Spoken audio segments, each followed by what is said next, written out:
If you're deficient in magnesium because you're not eating foods like dark leafy green vegetables, avocados, pumpkin seeds, even dark chocolate, and you're not taking any supplements to supplement for that nutritional gap, it is harder for your body to deal with stress. You could be doing all the breath work, all the meditation, all the stress reducing practices possible. But if you're not giving your body this key raw material, this key mineral magnesium, it's just harder for you to deal with stress compared to someone who is hitting 100% of their magnesium needs. Magnesium is an essential nutrient that supports so many different areas of our health. Over 300 different reactions rely on magnesium. And one of those is stress. As a way to cope and deal with stress, your body releases a neurotransmitter called GABA. GABA is the main inhibitory neurotransmitter, which simply means it helps calm things down in your body. Your body releases GABA, and then you have GABA receptors scattered all throughout your nervous system, which take up the GABA and help you calm down and relax. And this is where magnesium comes into play, because magnesium actually helps those GABA receptors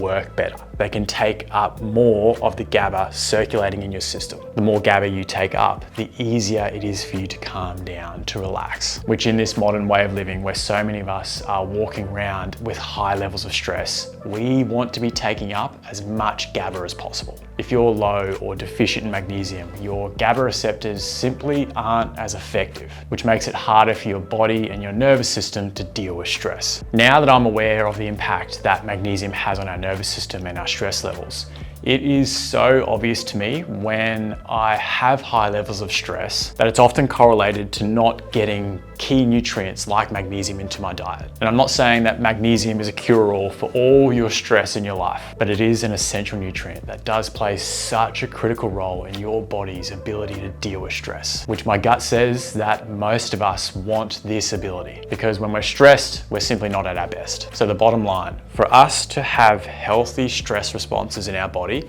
we need to make sure we're getting enough magnesium into our diet every single day. This comes in the form of good quality nutrient-dense whole foods like dark leafy green vegetables, avocados, pumpkin seeds, dark chocolate, and lean cuts of meat, which I'll make sure to put in the description below some of the foods that are most rich in magnesium, so you can start to understand whether you might be coming up short and whether you need to add more of these foods into your diet. And if you can't get these foods, then a high quality magnesium supplement becomes an absolute non-negotiable. Our body doesn't make magnesium, so if you can't get it through food, you're not getting it from anywhere else, so you have to take a supplement. Our preference with magnesium supplements, especially in this context where you're looking to calm down and relax your nervous system, would be a high quality magnesium glycinate. Magnesium glycinate also includes the amino acid glycine, which plays an additional role in helping calm down and relax our nervous system. So if you want to be somebody who is feeling and functioning at your best and dealing with stress that comes about your life, make sure that you're prioritizing getting enough magnesium into your diet, either through good quality nutrient dense whole foods or a high quality magnesium supplement.